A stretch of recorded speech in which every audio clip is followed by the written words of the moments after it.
Okay. So, Holy Week ngayon. Ibig sabihin, karamihan sa atin ay walang trabaho o walang ibang mga activity na magagawa o gagawin.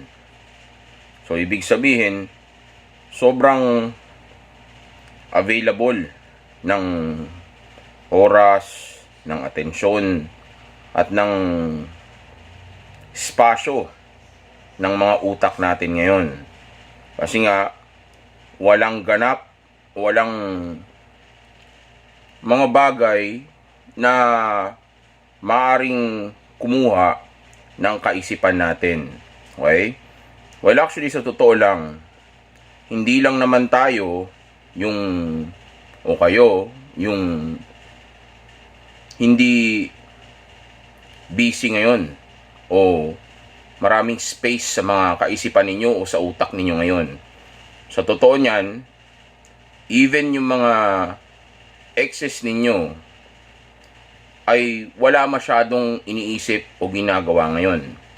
Not unless may mga naka-ready o nakahanda silang mga activity katulad na lang ng bakasyon, mga pelikula o musika o mga bagay na pwede nilang gawin habang wala silang pasok, walang klase, walang trabaho o wala ngang ibang bagay na pwedeng gawin like mapapanood sa telebisyon o sa internet. Kasi 'di ba, tuwing Holy Week, lalong-lalo na dito sa Pilipinas, wala tayo masyadong mga mapanood na mga pelikula o TV show.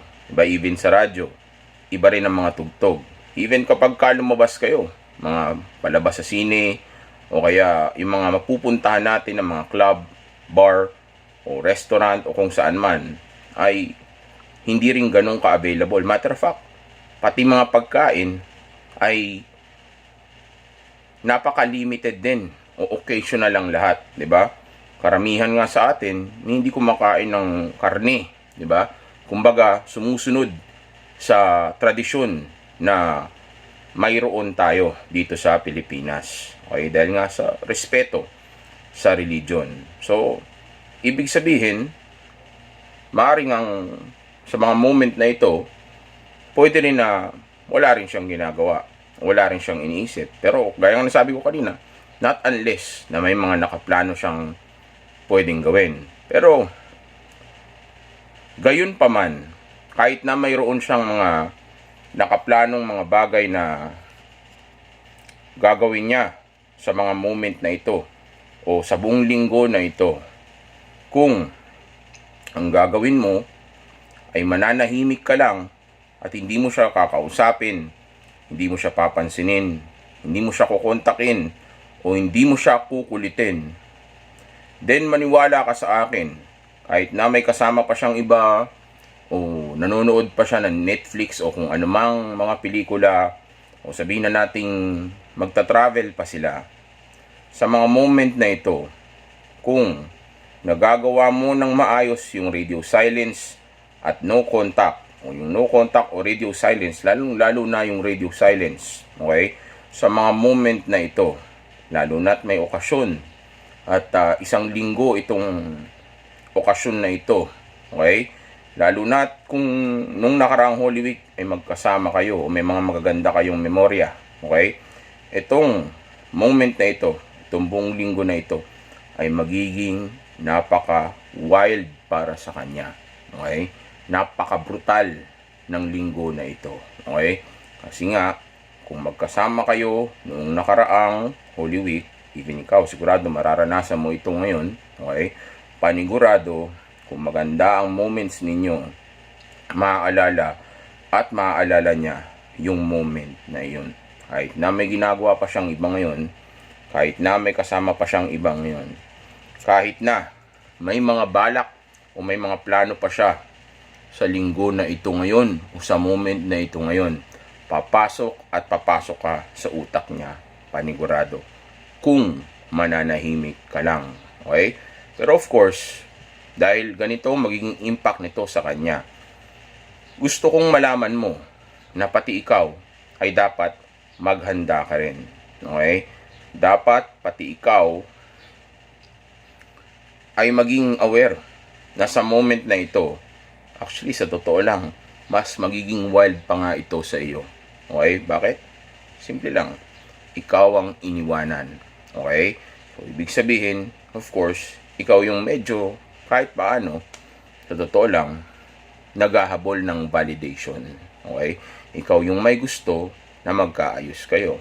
Depende na lang kung ginagawa mo nga ng tama o maayos yung radio silence na itinuturo ko sa inyo. Meaning, nagsa-self-improve kayo, nag-move on kayo, nakikipag-date kayo sa iba, o kumikilala kayo ng ibang mga tao, o may iba kayong kinakausap, ini-enjoy ninyo yung breakup, nag-move on kayo, o sabihin na natin, inuuna ninyo yung mga importanteng bagay na itinuro ko sa inyo. Okay? Pero kung hindi nyo ginagawa yung mga yan, panigurado, sa moment na ito, ay magwa-wild at magwa-wild yung pag-iisip ninyo. Okay? Well, actually, sa totoo lang, kahit nga ginagawa nyo pa yung mga yan, mangyayari at mangyayari pa rin itong bagay na ito sa inyo. Dahil nga, kung magkasama kayo ng maayos noong nakaraang Holy Week, okay? Lalo na kung ilang Holy Week kayo magkasama dahil matagal yung relasyon ninyo, imposible na kahit na ilayo mo pa yung utak mo dyan, okay, ay sabihin natin hindi pa rin ito papasok sa utak mo. Lalo na kung wala kang gagawing mga bagay ngayon. Okay? Kung hindi ka magiging aktibo o wala kang ibang mga distraction na gagawin mo sa mga moment na ito. Okay? Kaya nga sabi ko kanina, dapat may distraction. Okay? Dapat mag-enjoy ka ngayon. Papasok sa utak mo nga kasi ito. Okay? Maalala mo yung mga moment ninyo, isipin mo ano kayang ginagawa niya. May mga times pa nga na papasok sa utak mo na baka may kasama siyang iba at may nangyayari sa kanila dahil noong nakarang Holy Week, maaaring ganun din yung ginawa ninyo. Okay? O kung ano man yung mga ginawa ninyo noong nakaraang Holy Week, maaaring pumasok sa utak mo ngayon na ganun yung ginagawa nila ngayon. Kasi nga meron kang picture o imahe noong nakaraang Holy Week na kayo yung magkasama nitong tao na ito. Okay? Kaya napaka-importante na i-enjoy mo ang sarili mo kasabay ng pagiging solemn mo, pagiging tahimik mo ngayong Holy Week. Okay? Enjoy mo pa rin. Kung kailangan mag-travel ka. Kung kailangan na magkaroon ka ng kasama ngayon sa mga moment na ito, gawin mo. Kung kailangan sumama ka sa pamilya mo, gawin mo. Okay? Kung kailangan na maghanda ka ng mga mapapanood mo, gawin mo. Okay? Pero napaka-importante na mag-enjoy ka ngayon. Kailangan ma-distract ka. Okay? Kailangan magkaroon ka ng mga bagay na agaw ng utak mo. Kundi, maniwala ka sa akin, papasok ito sa utak mo. Mahihirapan ka. Ako na nagsasabi sa iyo. Okay? Not unless na lang talagang nagagawa mo nga na maayos yung radio silence, kahit paano nakakabawas yan sa mga iisipin mo. Pero, yun nga yun eh. Pag ginawa mo ng maayos yung radio silence, itong mga sinabi ko na gawin mo, gagawin mo rin. So, ibig sabihin, wala ka talagang choice kundi gawin itong mga bagay na ito. Naranasan ko na ito. May mga kino-coach ako. Ilang taon ko nang ginagawa ito. Okay? Dami ko nang nakausap. Nakausap ko na yung dumpy at yung dumper. And maniwala kayo sa akin, wild itong mga ganitong klaseng okasyon. Yung mga Pasko, birthday, yung mga New Year's Eve, yung Christmas Eve, yung mga Noche Buena, yung mga ganyan. Yung ito Holy Week, madugo to. Okay? Holy Week madugo ito. Kasi nga marami sa inyo na katulad ko before, pag Holy Week nagta-travel kami ng mga exes ko. Okay? Pero ngayon hindi na ako nagkipagrelasyon, pero yun ang ginagawa namin, even yung mga iba kong clients. Okay? Kaya pagdating ng Holy Week, and since isang buong linggo ito na walang trabaho, o walang ibang gagawin, okay? Sabihin natin isang buong linggo itong tahimik, okay? Diyan ngayon naglalaro yung utak mo.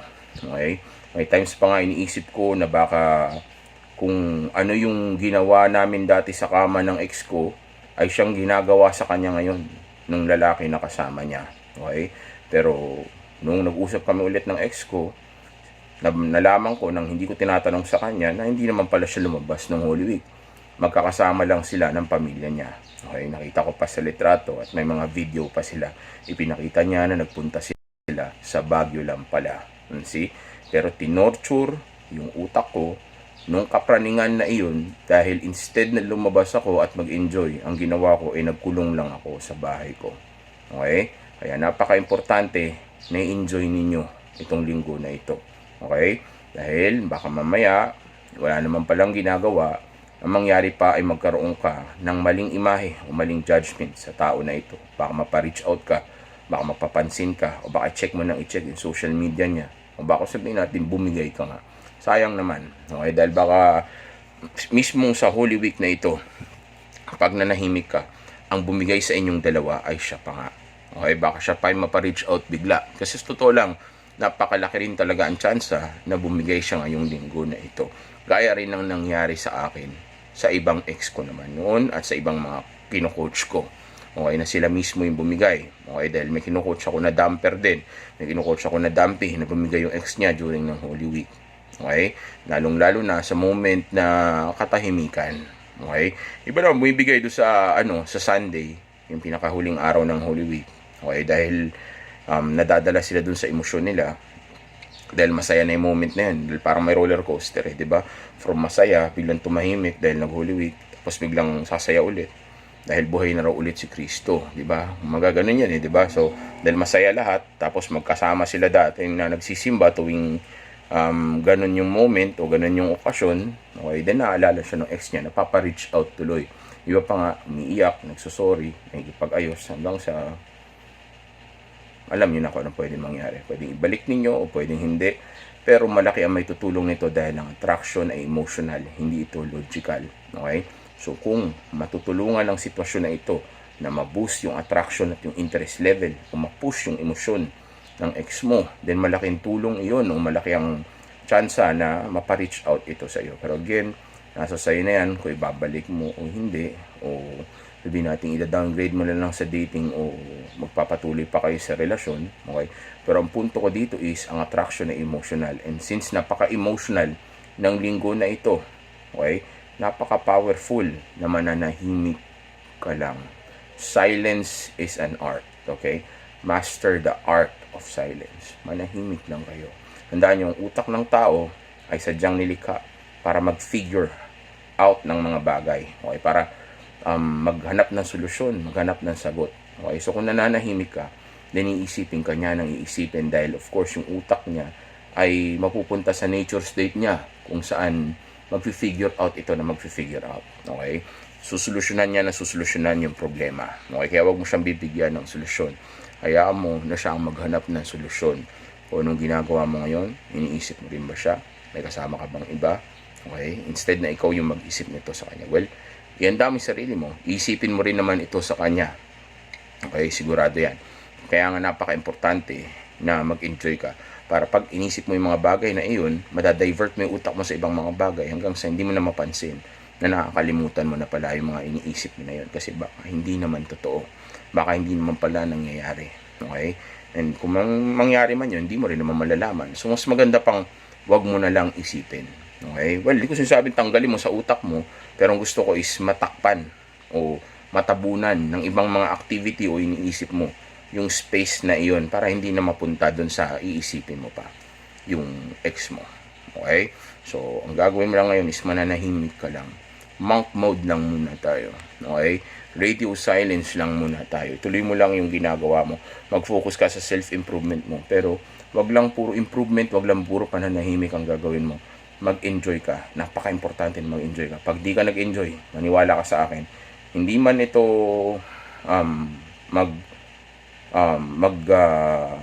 mag-effect ngayon sa iyo negatively, pero sa mga susunod na araw, susunod na linggo, o baka sa susunod na kung kailan man, baka buwan o ano man, okay, pero sa linggo o sa mga susunod na araw, panigurado, epekto ito sa iyo. Makinig ka sa akin, alam ko tong ginagawa ko ito, o ginagawa kong bagay na ito, ilang taon ko na itong ginagawa. Huwag ka magmayabang, huwag ka maging tamad, okay? Sabihin natin, kahit na maganda pa yung pakiramdam mo ngayon, gawin mo pa rin yung sinasabi ko. wala ka sa akin, kapag hindi mo ako sinunod, sasabit ka. Okay? So kung sasabit ka, yari ka. Okay? Dahil pagka hindi mo to ginawa o nagkaroon to ng effect sa iyo, pagsisisihan mo ito, dahil imbis na okay lang sana ang lahat, magkakaproblema ka pa tuloy. Okay? So again, enjoy, lumabas, mapag-usap sa iba, o sabihin na nating iano mo yung sarili mo, i-divert mo yung utak mo sa mga bagay na mas importante kaysa sa kanya. Okay? Wag siya nang siya ang hayaan mo na isipin ng utak mo. Okay? Ang dapat na mangyari ay yung kabaligtaran. Siya dapat ang mag-isip sa iyo. Dahil kung magagawa mo ito na maayos, hindi ko sinasabing 100% na pwede mangyari, pero malaki ang tsansa na kontakin ka ng ex mo sa linggo na ito.